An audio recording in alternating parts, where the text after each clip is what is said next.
Hi అండి అందరికీ. ఈరోజు వీడియోలో చిట్టు రొయ్యలతో రొయ్యల బిర్యానీ ప్రిపేర్ చేశానండి. టేస్ట్ అయితే మనకి బయట రెస్టారెంట్‌లో ఏ విధంగా ఉంటుందో అదే రుచొస్తుందండి. చాలా బావుంటుంది. ఈసారి తయారు చేసినప్పుడు ఇలా ప్రిపేర్ చేసుకోండి. సూపర్ ఉంటుంది. ఈ రొయ్యల బిర్యానీ ఎలా ప్రిపేర్ చేశానో చూపిస్తాను. మీ అందరికీ ముందుగా చిన్న రిక్వెస్ట్ అండి. నా వీడియోస్ కనుక మీరు ఫస్ట్ టైం చూస్తున్నట్లయితే ప్లీజ్ నా ఛానల్‌ని సబ్స్క్రైబ్ చేసుకొని ఈ వీడియోకి ఒక లైక్ చేయండి.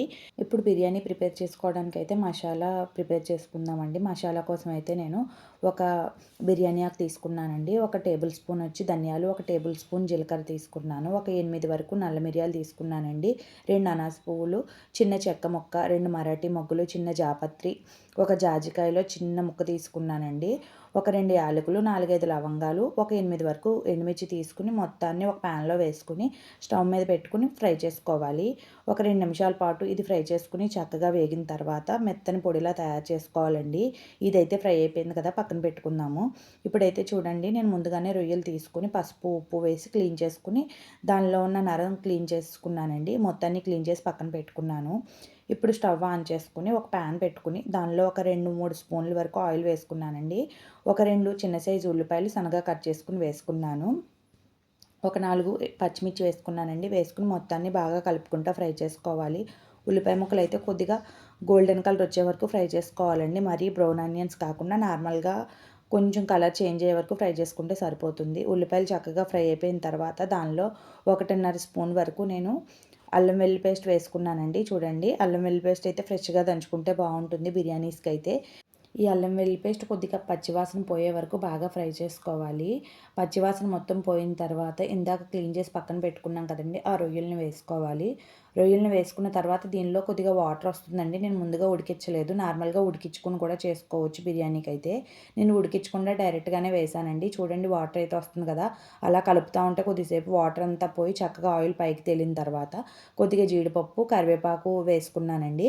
వేసుకుని వాటిని కూడా ఒక 2 నిమిషాల పాటు ఫ్రై చేసుకోవాలి.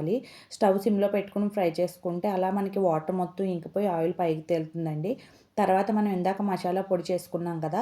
దాన్ని ఇప్పుడు ఒక 2 స్పూన్ల వరకు వేసుకున్నానండి. ఇందులో కారం కూడా ఉంటుంది కాబట్టి నేను సెపరేట్‌గా కారం ఏం వేసుకోలేదు ఇంకా.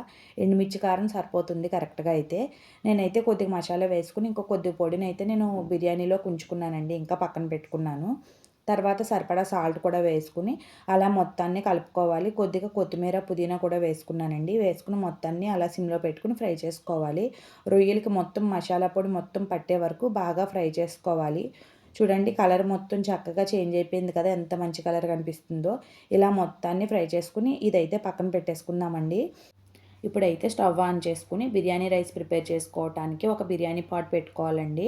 దానిలో ఒక స్పూన్ నూనె, ఒక స్పూన్ నెయ్యి వేసుకొని ఒక 2 బిర్యానీ ఆకులు, ఒక 2 చిన్నవి అనాస పూలు వేసుకున్నాను. ఒక 4 లవంగాలు, ఒక 2 యాలకులు, చిన్న జాపత్రి, 2 మరాఠీ మొగ్గలు, కొద్దిగా షాజీరా వేసుకొని ఒక 4 పచ్చిమిర్చి వేసుకున్నానండి.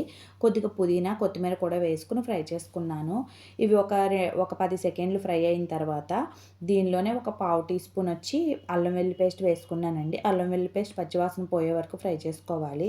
ఇది చూడండి, చక్కగా మొత్తం ఫ్రై అయిపోయింది కదా! ఇప్పుడు దీనిలో వాటర్ వేసుకోవాలి. నేనైతే ఒక 2 గ్లాసుల వరకు రైస్ తీసుకున్నానండి. హాఫ్ కిలో రొయ్యలకి.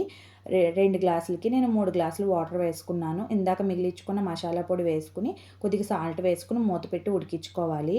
చూడండి, వాటర్ అయితే చక్కగా బాయిల్ అయిపోయింది కదా! వాటర్ మరిగిన తర్వాత ఇప్పుడు రైస్ కూడా వేసుకోవాలండి. రైస్ అయితే నేను హాఫ్ అన్ అవర్ ముందే కడిగి పక్కన పెట్టుకున్నాను. ఆ రైస్ కూడా వేసుకున్నాను. వేసుకుని మూత పెట్టి ఒక 10-15 మినిట్స్ సిమ్‌లో పెట్టి ఉడికించుకుంటే చక్కగా రైస్ అయితే కుక్ అయిపోతుందండి. చూడండి, రైస్ అయితే దగ్గరికి అయిపోయింది కదా! ఇప్పుడు దీనిలో ఇందాక నేను రొయ్యలు ఫ్రై చేసి పక్కన పెట్టుకున్నాను కదండీ! ఆ రొయ్యలు కూడా వేసుకున్నాను. ఒక 5 నిమిషాల పాటు అలా మూత పెట్టేసి వదిలేసి తర్వాత తీస్తే కనుక చక్కగా మనకి బిర్యానీ రైస్ అయితే పొడి పొడిలాడుతా వస్తుందండి. చూడటానికి చాలా బాగుంది కదా! రుచి కూడా మనకి బయట రెస్టారెంట్ స్టైల్‌లోనే ఉంటుందండి. చాలా బావుంటుంది. ఇలా ప్రిపేర్ చేసిస్తే పిల్లల నుంచి పెద్దవాళ్ళ వరకు చాలా ఇష్టంగా తినేస్తారండి. టేస్ట్ కూడా చాలా బావుంటుంది. ఈసారి స్పెషల్‌గా ఇలా ప్రిపేర్ చేసుకోండి. ఈ వీడియో గనక మీకు నచ్చినట్లయితే ప్లీజ్ నా ఛానల్‌ని సబ్స్క్రైబ్ చేసి ఈ వీడియోకి ఒక లైక్ చేయండి.